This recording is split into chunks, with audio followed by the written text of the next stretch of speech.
And it is this Saturday Coffee Klatch with Heather Lofthouse and yours truly, Robert Reich. And today is a special day in the sense, certainly this week is, because 2 days ago marked the 80th anniversary of D-Day. That was the Allied invasion of Normandy, the beginning of the end of Nazi Germany. And it's appropriate, I think, that we talk about a very difficult subject today. Shall we? I mean, the F word, right? So many people in the media and otherwise are hesitant to use the word fascism, but here we are. Is Trump bringing it back? Well, it's interesting, Heather.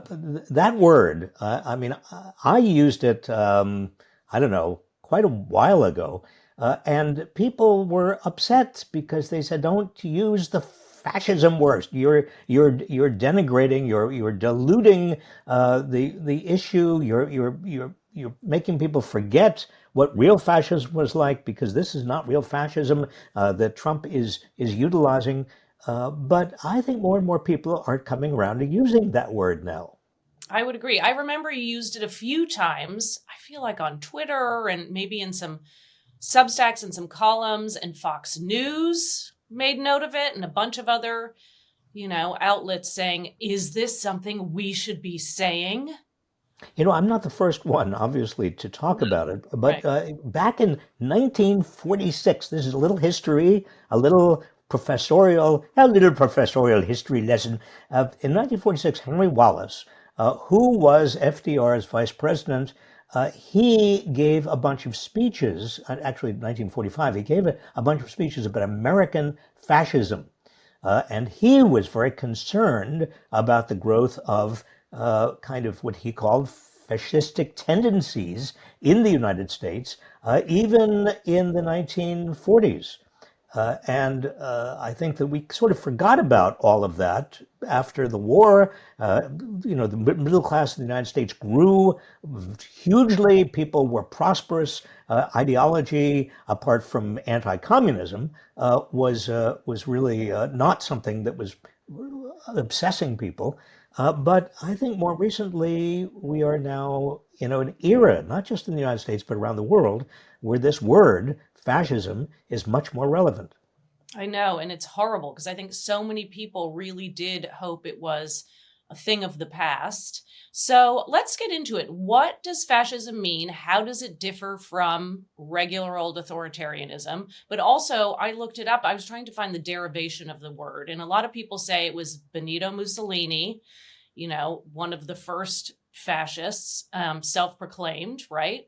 And the derivation comes from Latin for fasces, which basically is, do you know this? So Not it's feces, not feces. It was different, fasces. different, Yes. a cousin of that.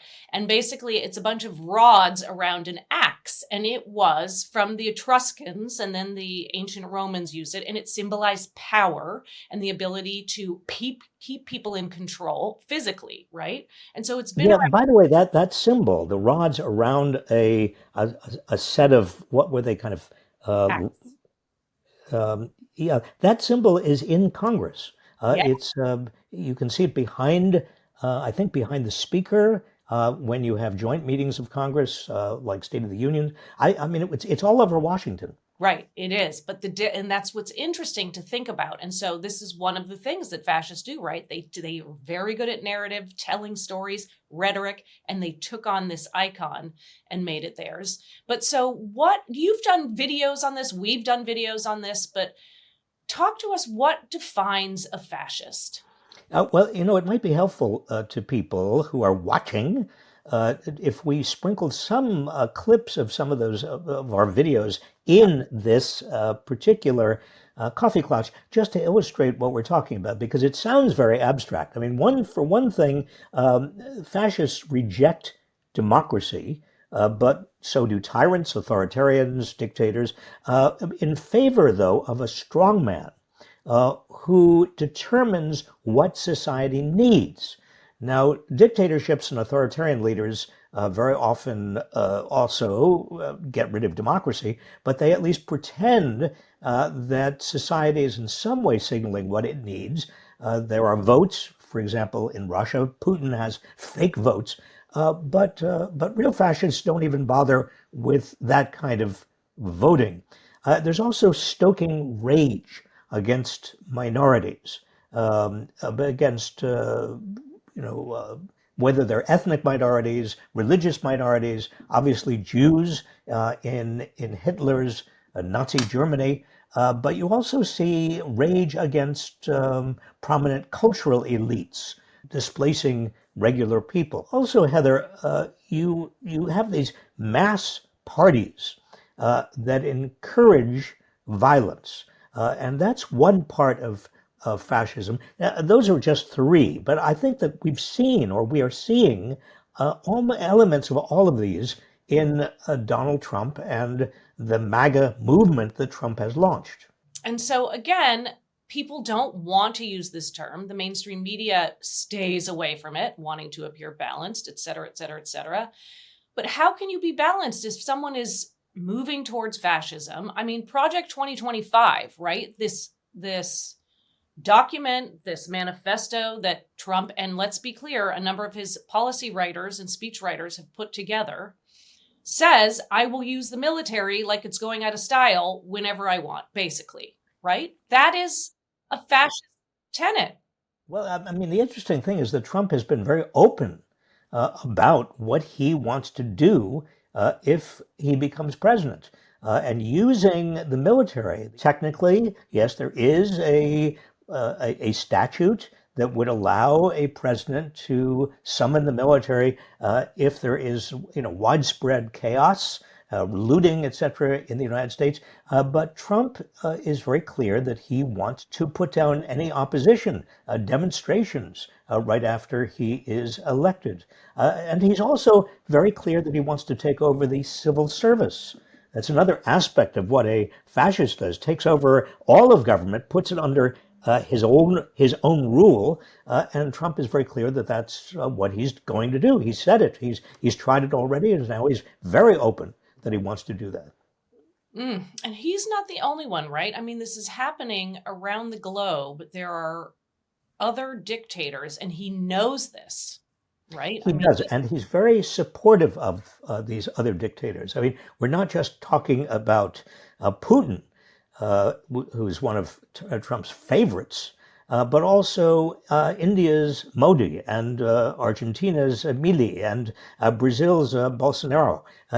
These authoritarian leaders around the world are not only benefiting from Trump's support, but Trump is also boosting them in a way. I mean, in France, you've got a right-wing party that's gaining more and more adherents. In Italy, Meloni she's the leader, really, of a semi-fascist party. Sweden and Netherlands, you've got the makings of these extreme right-wing parties built on anti-immigrant sentiment to begin with, and the immigrants are, just like the Nazis used the Jews as scapegoats. This new neo-fascism, neo-authoritarianism is using immigrants as, in effect, scapegoats. Right. I mean, there's lots of othering to be had. I think, transgender people and gay people. I mean, we have these clips, again, in the videos that we've made where I think it's so important to say, here are some definitions of fascism, and here are things that Trump and others have said. I mean, it's fact. These are things that have been said. So we try to show that. But let's talk about the electorate, right? The people. Let's talk about more in the United States rather than the globe right now. People are hearing these populist messages, right? I have been wronged economically. I am mad at the elites. Pick the elites, right? Whether it's economic elites or cultural elites or otherwise.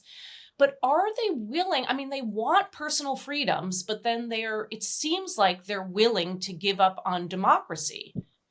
I think a lot of people are very cynical about democracy, Heather. And I mean, I am, to the extent that democracy has been taken over by big money. But what I keep saying, and you keep saying, is that we've got to fight big money, not fight democracy. I mean, if you give up on democracy, you're giving up on everything. I mean, we can't, for example, deal with widening inequality because we don't have any tools democracy provides us the means by which we can overcome whether it's widening inequality or whether it's climate change or it's kind of institutionalized racism or any of the existential problems we're dealing with. We have to make our democracy capable of dealing with them. We can't just say, well, democracy doesn't work and we're going to give it all to a strongman, so-called. Right. And you've said this too, but it's been interesting to see rich individuals, I mean, uber rich, let's be clear, the ultra wealthy, like Elon Musk and others, start to rally around Trump and create these, collaborations, these enmeshing of the rich and, the authoritarians. And this is an age-old trick, right, in the playbook? Yes, we saw this in the 1930s.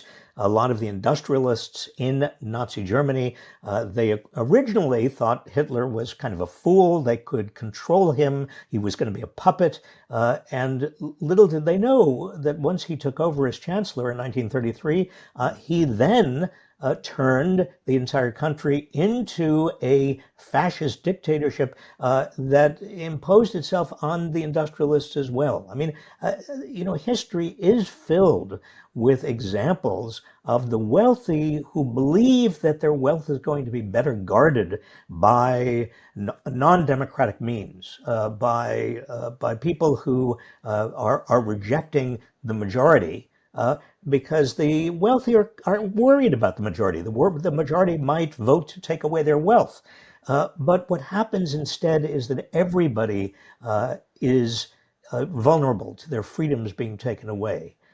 We saw this in Chile, for example, in the 1970s. And that was when Kissinger and Nixon basically wanted to revoke the democratically elected government of Chile because of a fear of too much socialism or communism or whatever ism you wanted to put there.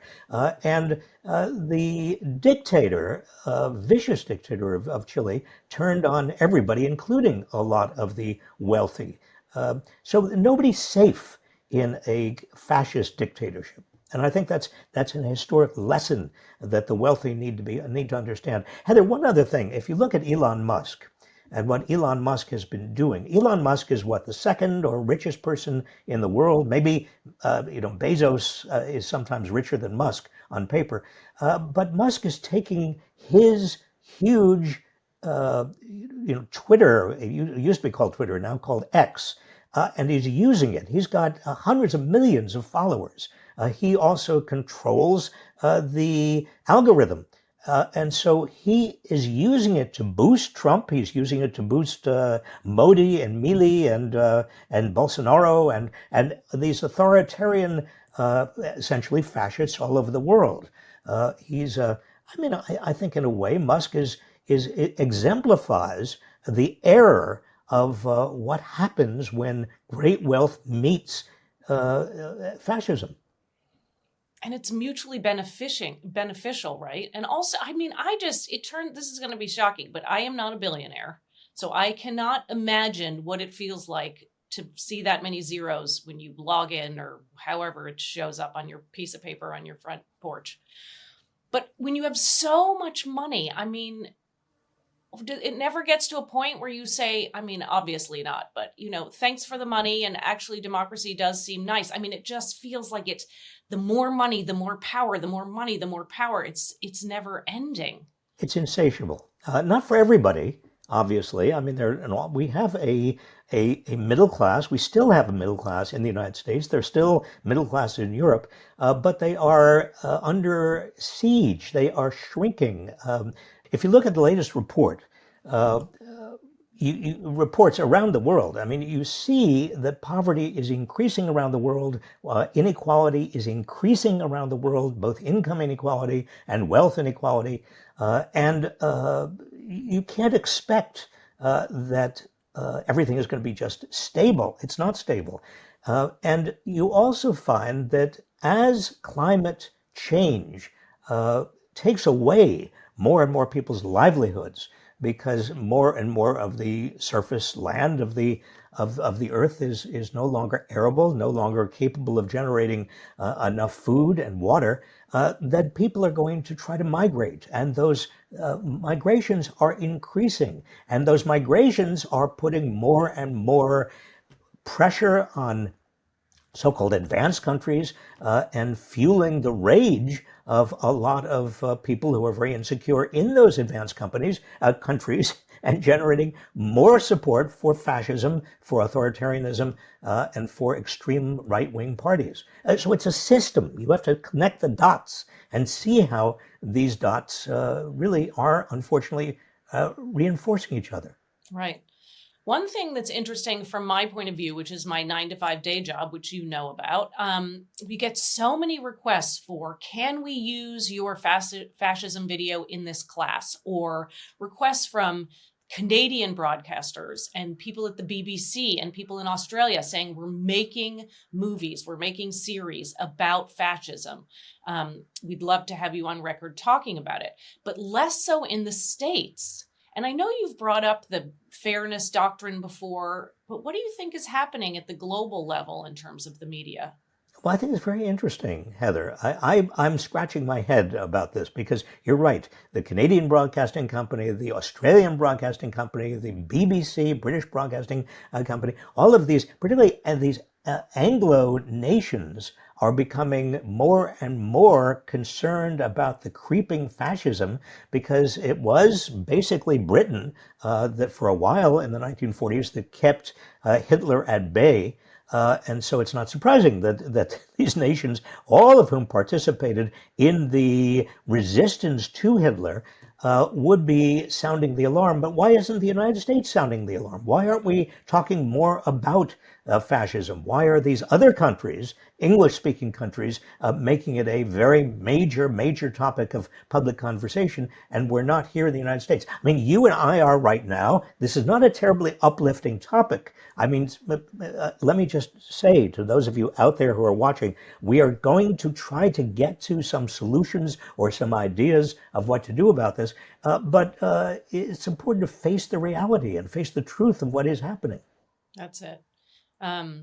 Yeah, it's such a grim time. I do want to get to some positive things, or more positive, I should say. It's interesting too. So the videos we've done on fascism and Is Trump a Fascist have done incredibly well. They've done incredibly well on YouTube. It's our top video on YouTube. They've done incredibly well on TikTok. Sorry about the siren in the background. And that's important. People want to be told, what is it? How do I recognize it? What's the difference between authoritarianism? You know, how much farther to the right is fascism, and what is it, you know, how does it shift? Is it more force? Is it more othering? Is it all of it combined? What is it really? Could it happen here? Well, it's interesting. Not only did Henry Wallace, Vice President of the United States under Franklin D. Roosevelt, worry that it was going to happen here, Sinclair Lewis, remember in the 1930s, wrote a book, basically asking, could it happen here?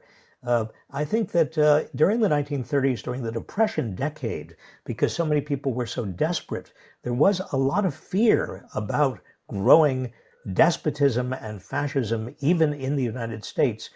Could it happen here now? Well, if you look at the polls, and I don't want to exaggerate the importance of polls. I mean, we're still months before an election. Many people are not focused on the election. Many people don't even know that Trump has talked in these ways that we are now highlighting. But if you look at the polls, there's a lot of support for Trump. And you might say to yourself, if you are someone who is frustrated and angry and anxious, and you haven't had a raise in years, and your children are in trouble in various ways, you've suffered the kind of despair that Angus Deaton, economist, talked about.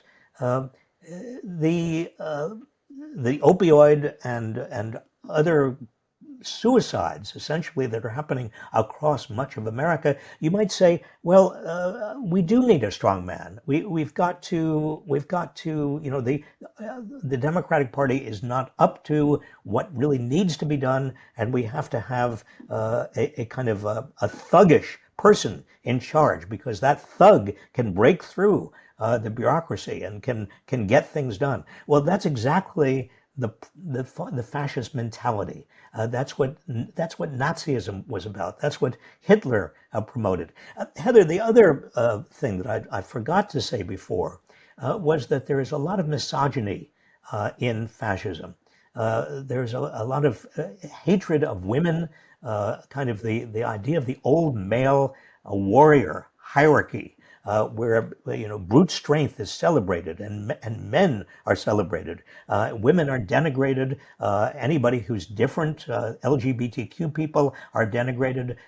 You could see Putin does this all the time. Other authoritarian fascists are also expressing disdain for women and for LGBTQ people, for trans people. This is a very important part of what the fascism we're now seeing growing. Oh, for sure. And it's the age-old othering, and it's, it's, first of all, it's actual grievances, but there's a lot of perception, right? Perceived grievances, the perceived need for power and someone to swoop in, and creating these narratives that people say, oh yeah, maybe that is what I need.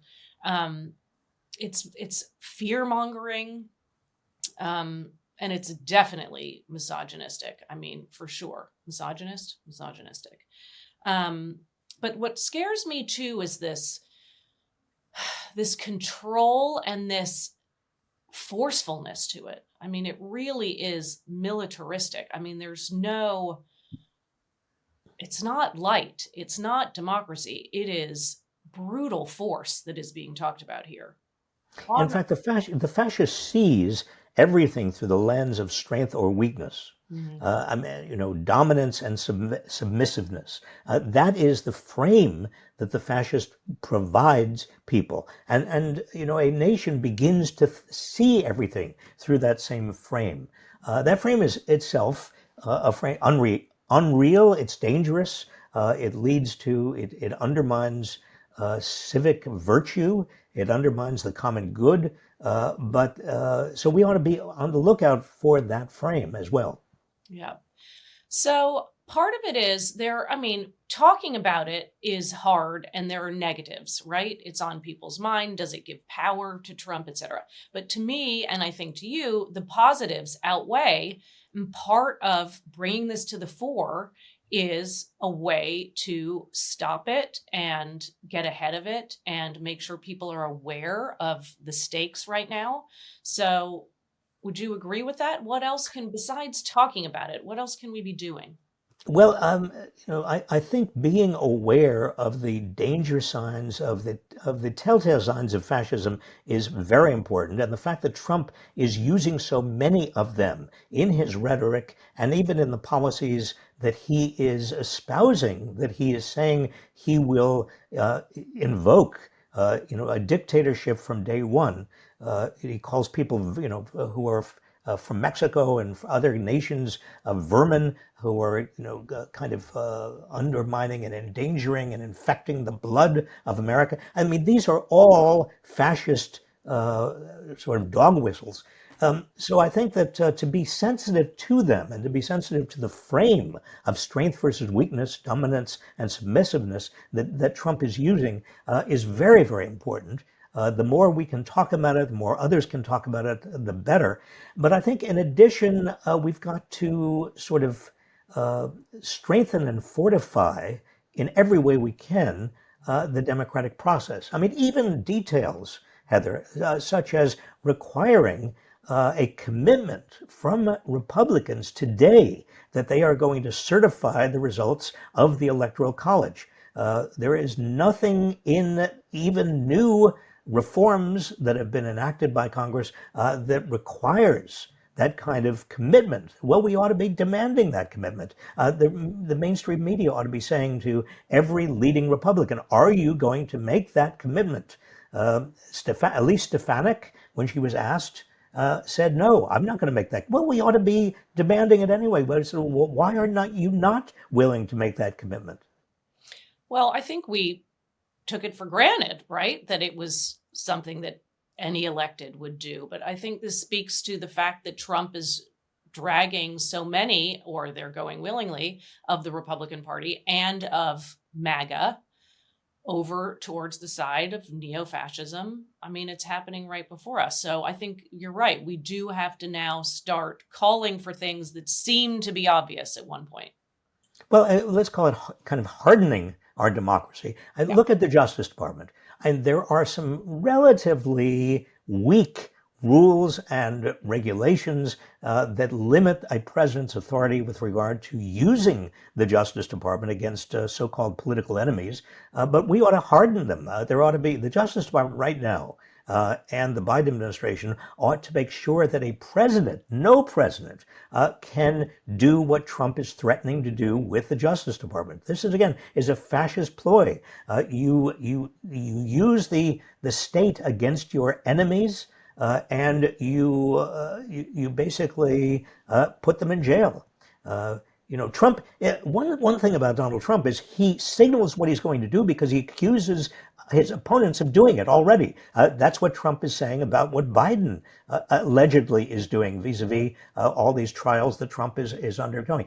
Trump ignores the fact that these are grand juries made up of regular citizens that generated the indictments, and there are juries made up of regular citizens in the courtroom that are going to try Donald Trump. But by continuing to say that this is a plot by Biden and it is political, and getting all of the Republicans to echo this, you're setting the foundation for Trump to do exactly the same thing that he is saying Biden is doing, which is a fascist ploy. That's it. And then he is outlining in this Project 2025 manifesto the wrecking ball he is going to take to all of the things we are trying to harden. So let's get ahead of it. Well, I think getting ahead of it is kind of sort of looking at democracy in a kind of preventive, prophylactic way is extremely important. Some people say, well, there's not enough time. We're only talking about a little more than 5 months. That's true. There's not much time. We didn't know the extent of the danger of a second Trump administration that is unbound, unchained, unconstrained until quite recently. But now we do. Heather, I use the analogy of Pearl Harbor, December 7th, 1941. We mobilized in months. Well, there's no reason we can't mobilize democracy. And the Democrats certainly can mobilize. And any Republicans who have any integrity ought to be mobilizing as well to prevent the demise of our democracy. That's a good reminder. We've done it before. Okay, well, if I had to discuss fascism on a Saturday morning with anyone. Heather, I wish this could be a more uplifting discussion, but I think it's really important that we have it. Agreed. And thank you. And thank you, all of you out there, for putting up with this and bearing us and bearing witness to what is happening right now. I wish we could be more upbeat, but it's important that we go over all of this. Take a look at our video on the 5 elements of fascism and what will Trump do if he is elected, and how he will use these kind of fascist elements, or could use them, but don't let it get you down. I mean, make it fill you with a kind of a sense of definitiveness and a kind of commitment. We're not going to let this happen in America. Heather, have a good week. See you next Saturday, everybody.